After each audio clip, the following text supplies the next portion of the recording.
So this is a Native American flute, and I learned how to play the flute from sitting in a sweat lodge with Kevin Locke out in. Kevin Locke was one of the great flute players from Lakota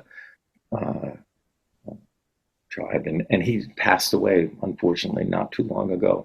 That's what I mean, Chris. It's kind of sad because you really miss all your friends.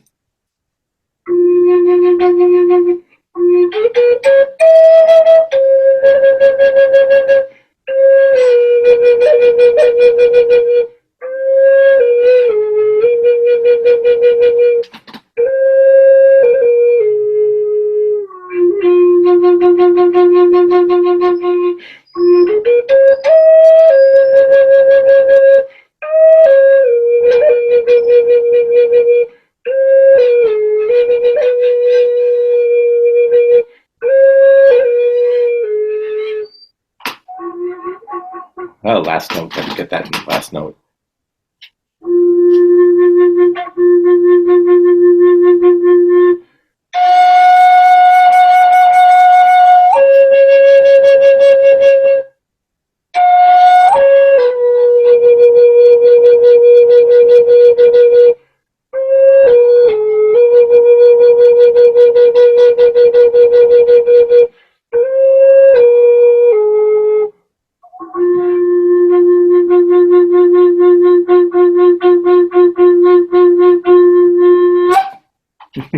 Wow, thank you so much. Can you hold the instrument up again so everybody can see it?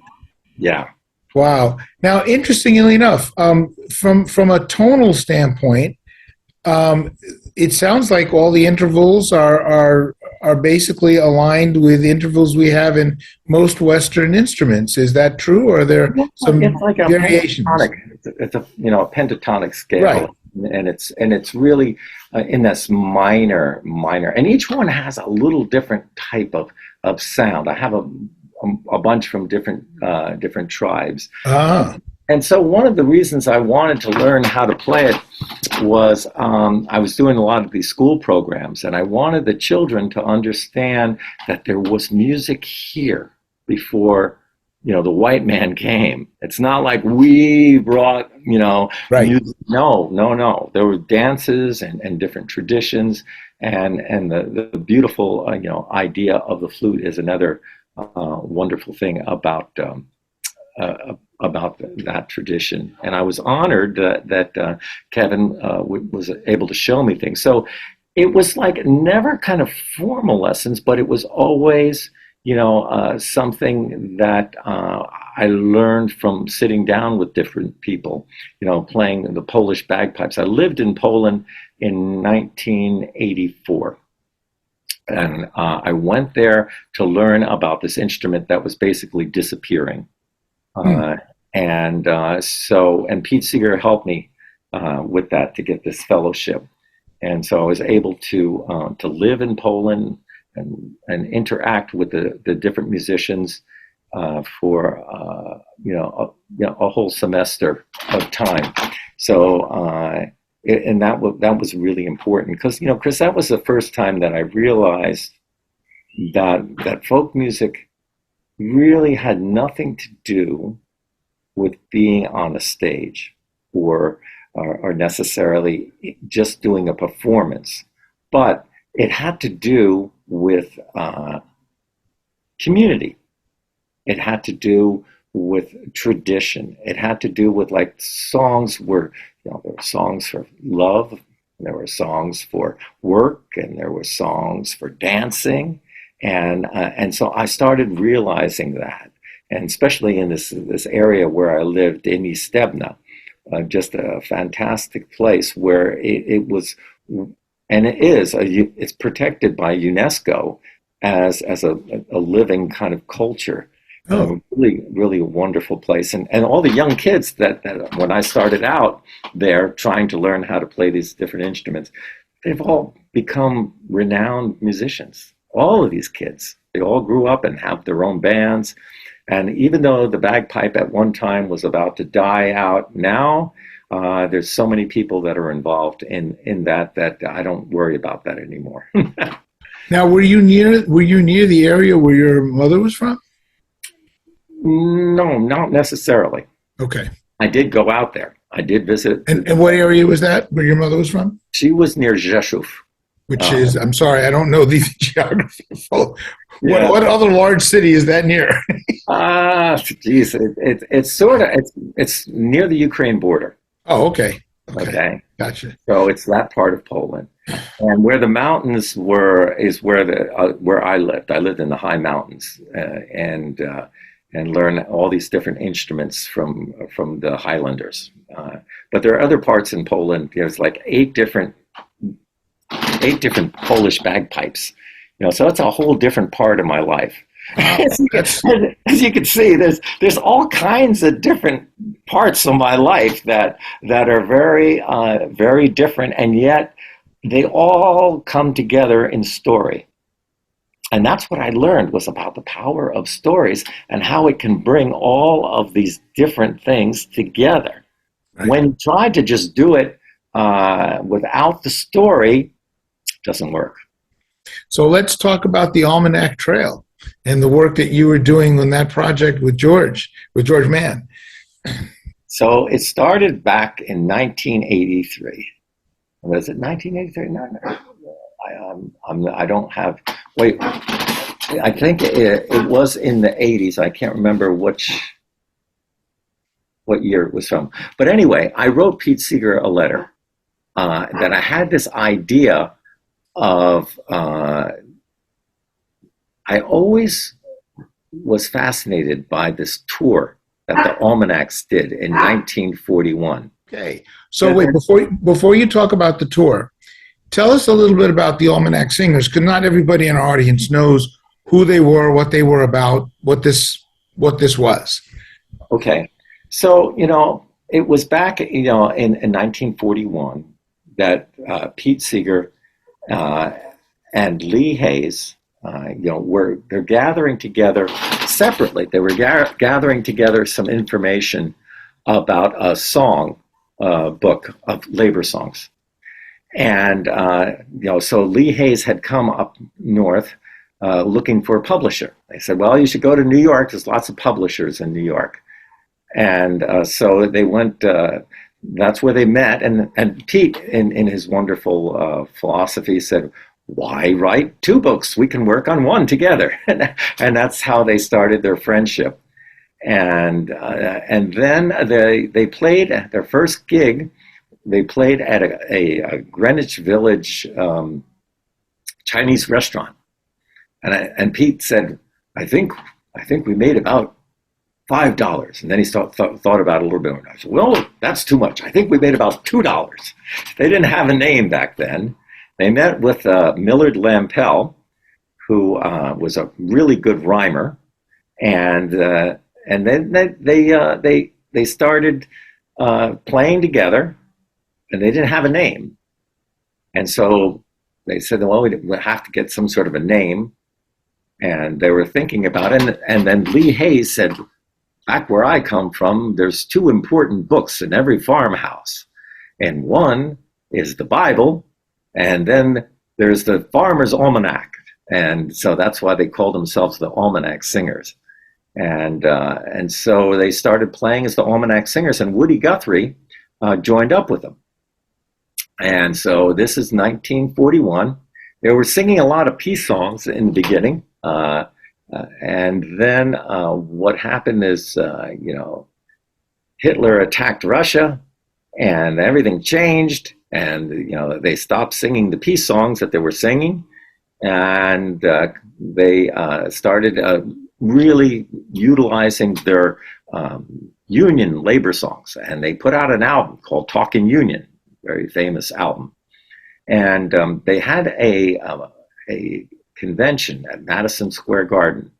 20,000 transport workers were there, and there were some delegates from the West Coast. And at the time, there was a labor leader named Harry Bridges. And Harry Bridges, was a really kind of really progressive labor leader, fought in all of these different strikes. And they were trying to get rid of him because he was originally from Australia. They thought they were going to deport him. And so they asked the Almanacs if they would write a song for Harry. And maybe he could come out west and sing, out there. And so that was the beginning. And I think Mill Lampell started working on that idea. And they put together this tour that started in Pittsburgh, Pennsylvania, for the steelworkers. Every show was with a union. Now remember, we're talking 1940. This is way before Jack Kerouac did his On the Road. There's bohemian folk singers. They find a car that was a 1932 Buick touring car that was owned by a gangster named Joey the Mouth. Now, Joey didn't need it anymore, so they bought it from the proceeds of their albums. They recorded 2 albums, Sodbuster Ballads and Deep Sea Shanties. And so they took the money, they bought the car, and they were off. And the first they went and they played over in Pittsburgh. And Pete said that they all started out and they were driving. Pete was the driver, and Woody and everybody, they're writing a song. They're writing a song, trying to get ready for this their first show. There was a lockout going on over for the Pittsburgh steelworkers, and so they were thinking about a song, and they're thinking about, we got to write a song in honor of this. So they took the old song about the Crawdad song, "You get a line, I'll get a pull, honey," right. And they started changing it, and they put new words to it, and they said, Pittsburgh town is a smoky old town, Pittsburgh town is a smoky old town, Pittsburgh town is smoky old town, and solid rock from McKeesport down, Pittsburgh, God, Lord, Pittsburgh. So, and they got there and they sang for the workers, and then they started going across the country, went all the way out to California, and then they disbanded, but Pete and Woody continued on, and they went all the way up to Washington, the state of Washington, where they found the word hootenanny, and they brought it back home to New York City. And it was all connected with union halls. And I thought this was just such an incredible, story that it would be really cool to recreate it. So I wrote this letter to Pete, and Pete was enthusiastic in the 80s when I first wrote it. And he had a whole bunch of people to contact, and I was contacting people, but to tell you the truth, Chris, I was pretty green, and I didn't know what I was doing. And I'd call up the union hall, and they weren't interested about doing anything for the Almanac singers. They were a bunch of commies. They didn't want to hear about the Almanacs. And so that letter sat in my file for many, many years. I had tried to do different types of things about the Almanacs. I'd tell people about it, but I could never get it off the ground because I didn't have the right union contacts. Well, it was, many, many years later, in 2012, I got a call from a friend who was in Australia, and she said that there was a singer named George Mann who was performing at this festival, and you guys would hit it off. You should contact him. And so I contacted George. You had not met before? Had not met. Oh, okay. Had not met. And so then George said, well, we should do a few gigs together. And so we organized a little tour here. And while we were out on tour, I started telling George about this idea of the Almanac. I called it the Almanac Trail. Right. That was the project. And And so George, he was part of the Musicians Union 802, New York City. We were both part of the local 1000, at this point. And so he said, well, maybe I can help with this. And so we sat down and we started talking about it. Meanwhile, I contacted Pete, and I told him that this time we were really going forward, with it, because he had given me a whole bunch of information, but I needed more. And so I set up a date to do an interview, and also went over to Nora Guthrie, and we talked about doing research at the Woody Guthrie archives this was when it was still in New York. Right. And so that's exactly what happened. Is I had an appointment. I did official researching, not as a guest, but actually getting into the archives and reading the letters from Woody Guthrie and all of the people involved in this tour, letters from Mill Lampell, letters from the unions. And I slowly started putting together the real story of what took place in because it wasn't a lot written about it. Sure. And then I interviewed Pete, and we did a long interview about that. And so we started working on it. We started recording an album, George and I, in honor of this project called the Almanac Trail, and I put together a Kickstarter project to fund it, sort of like what the Almanacs did in a way, was they used their record to finance the tour. So we were using ours in the same way. And then I realized that I had to interview Pete again. There were certain things that were missing. So his daughter, Tina, set up an interview. At this point, this is near the end of Pete's life. This is in 2013 at this point. Yep. And she said, well, Pop's only got a few hours of good time, where he can really concentrate. She said, so what we'll do is we'll set up the interview. He's got a chiropractor appointment, and Mom has one too. So Mom will go first, and then you can sit in your pickup truck with Pete while she's in there for 2 hours. And so, I pull up in the doctor's parking lot. Pete comes in. I have a box of donuts there because Pete loved donuts.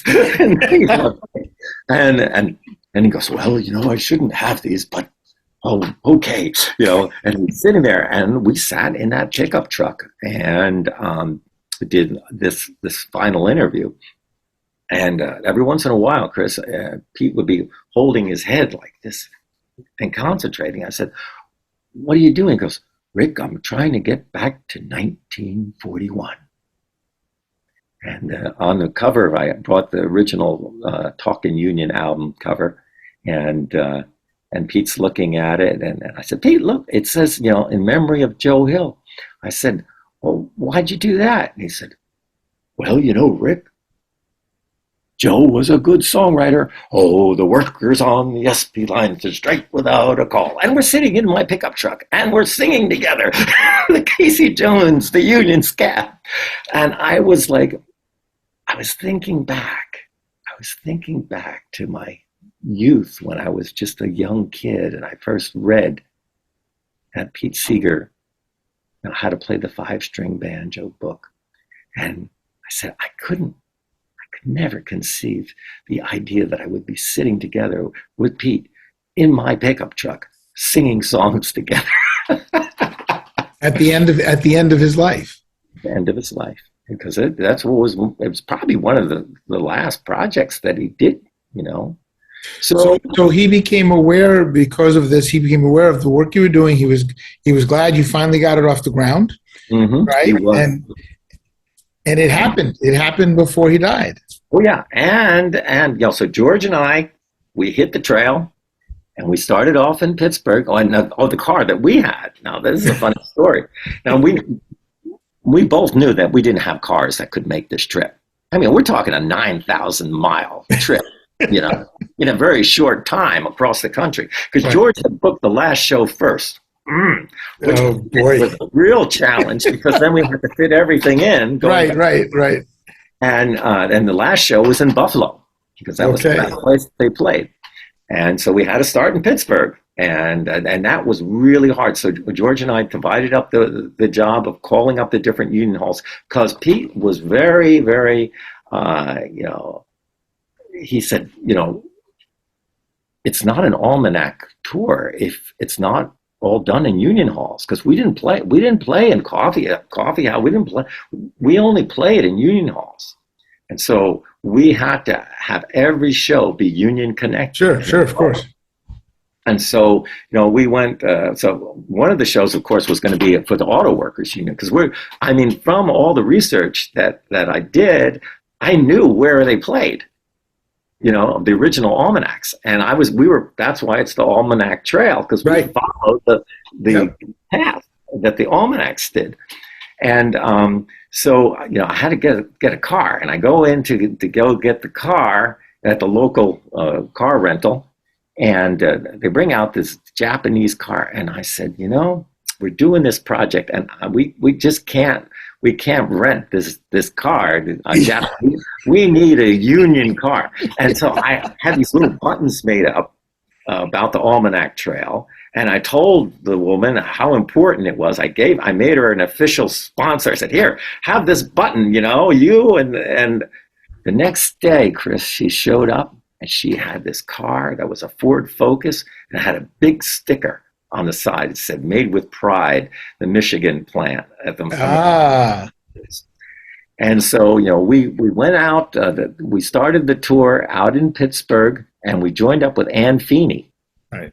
So we invited Ann onto the tour, and Ann played the first couple of shows. Where we went to the first thing that we did was a union radio show out in Pittsburgh.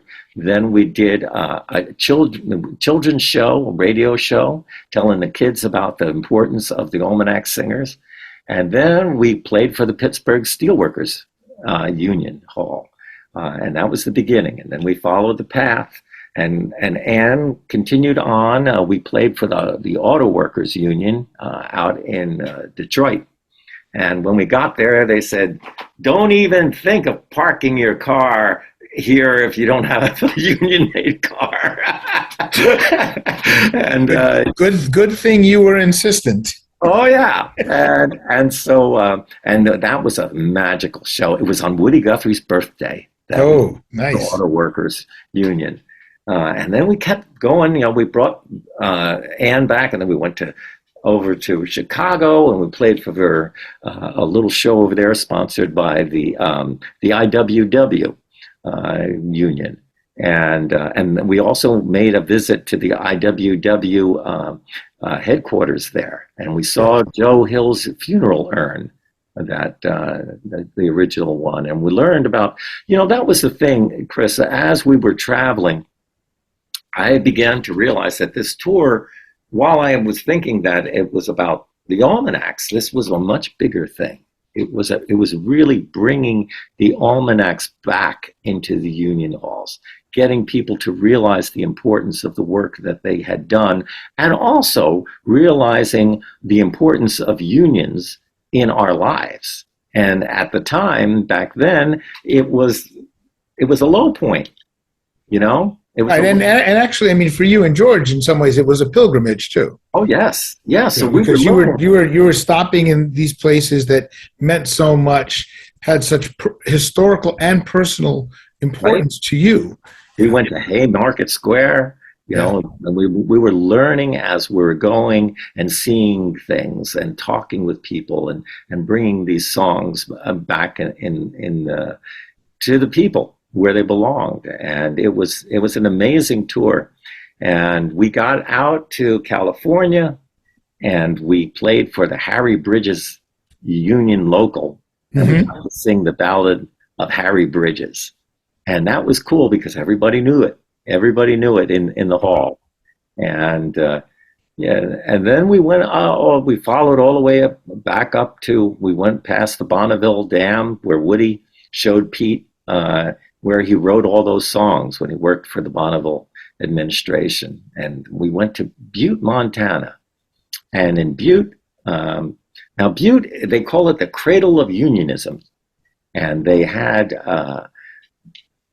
decorated this Carpenters Union Hall with all of this original memorabilia from all the unions that were founded. The Western Federation of Miners and all of the unions were founded in Butte. And the librarian, who was our guest, she came out and she read all the unions that were formed there. And she was in tears, and she said, what you did, you brought it all back home. You brought your tour right to where it all began. And these are the kind of things that we were experiencing along the way that really made an impact.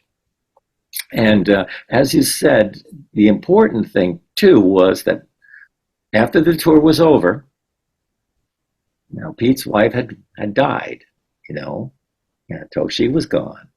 And I got a telephone call from Tina, who invited me to come up to the house. And so I came to the house, and I was able to show Pete all the pictures and talk about the tour. And so he not only was involved in the tour by telling the stories that we were able to use on the album, but he also got a chance to hear about what it was like and see the pictures and remember. And so that last visit was at the very end, I think the very end of October, and he was gone by January. All right. Well, listen, we're running out of time, but I'd like to close with, no, this has been fascinating. I really appreciate it. But I'd like to close with asking you one more question. So much of what you've talked about reflects the fact that you were inspired at such a young age to do this work, to follow this path, to follow the light that you had felt filled with. And I guess I want to ask you, what do you see with young people today when it comes to folk music and the future of folk music, or what we consider to be folk music going forward? Well, I think the important thing that we have to think about today is authenticity, Chris. More than anything else, I think that people, as this artificial intelligence kinds of creeps more into our lives, it's going to be more important for us to be real, and I think that's what people want to hear. They want to hear the real stories. They want to hear what it's like. And as in this part of my life, at being 68, I realized that I was handed all of this information, all of these stories, all of these songs, and it's my job to pass them on and to try to do it in a way where I can really, they won't be able to sit around with Pete. They won't be able to sit around with Utah Phillips or all the other people that I had the privilege to work with. So it's my job, and all of us who've had these kind of encounters with the old mentors, to pass it on. That's what we're at. We're at this point now that we need to realize that, so that they understand that this music that we call folk is something that's different than just pop music. It's different than the commercial music world, that it's something to be treasured, something that has endured the test of time because people have loved it and passed it on. So that's what I kind of feel where we're at. And it's important for us to be able to show that to the young people, and not just young people, but anybody who gets interested in this music, that we have a deep history. There's deep roots into this music, and that it's not just learning the song. It's not just learning the song. It's learning about the people that are behind the song, the people's lives that created the songs. I think that's important. And to honor all of those different people, it's especially important these days that we honor if we're singing something from a different background than our own, even if it's blues, whatever it is, to honor where it came from, to pay tribute, to not just take, like I was saying about, learning the Native American flute and asking permission. And that's what I did. Is it okay if I learn how to play this song?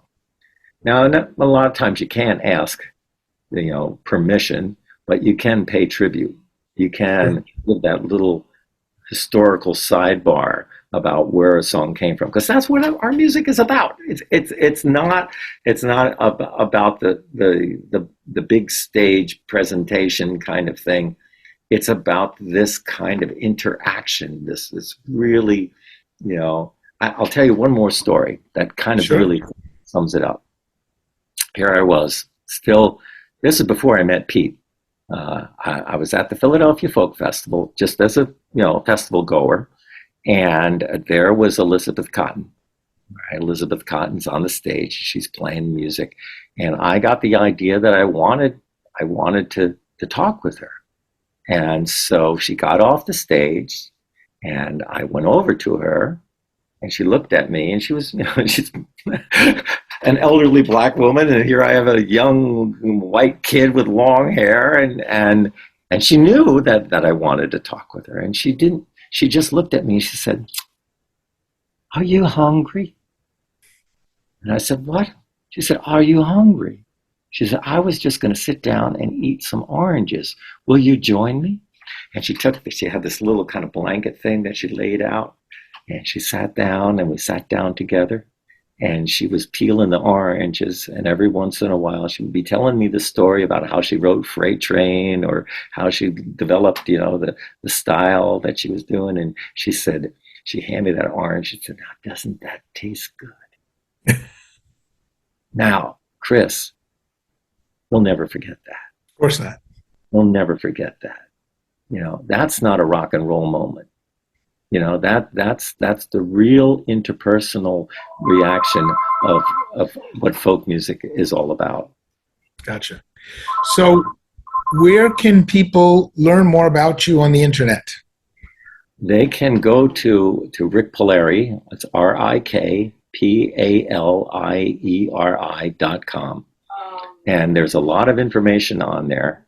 And you can learn more about my book as well. I'll have copies of my book at the performance on November 11th. November 11th, right? And I'll look forward to meeting you. I look forward to meeting you as well. This is going to be quite exciting. It's going to be a great show. And I thank you for being a performer, and I really thank you for taking the time to talk with me today. And this will be posted within the next couple of days. And, we look forward to working with you on promoting the show. We hope we have a full house. Yeah. And it's going to be great. All right. Thank you so much for taking this time. Okay. Thank you. Bye-bye.